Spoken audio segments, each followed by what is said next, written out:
వారిన నేను సకల సంపదలు అష్టైశ్వర్యములు భోగభాగ్యములు ధనకనక వస్తు వాహనములు అన్నీ కలుగును స్వామి.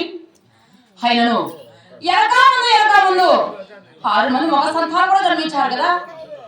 అమ్మ అని పిలవడానికి పుట్టిన వారి యొక్క పేరు ప్రతిష్టలు ఇవ్వడానికి కాళ్ళు కడిగి కన్యాదానం చేటుకు ఎత్తుకొని ముద్దడుకు నా గర్భమందున ఒక్క ఆడవాళ్ళ సంతానమైన కూడా లేకపోయింది కదా స్వామి. ఒక్క ఆడవాళ్ళ సంతానమైన కూడా లేకపోయింది కదా. ఏది ఏమైనా ఆ కదిరిపోయి వెళ్ళి కదరి నరసింహస్వామి శ్రీ మన్నారాయణమూర్తిని నా మనసారా వేడుకునినా నాకు ఆడవాళ్ళ సంతానం కలుగునో ఏమో. ఒకసారి కదిరిపోయి వెళ్ళగాక గోవిందనారాయణ వైకుంఠవాస గోవింద రామ రామ ఓ రామ రామ ఓ రామ రామ శ్రీ రామ రామ ఓ రామ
వాటిని శుద్ధపరుచుకొని శరీర స్నానం చేసి కాయగొట్టి కర్పూర హారతిచ్చి సీమలకు మొగబోసి పాములకు పాలు పోసి ఎన్నో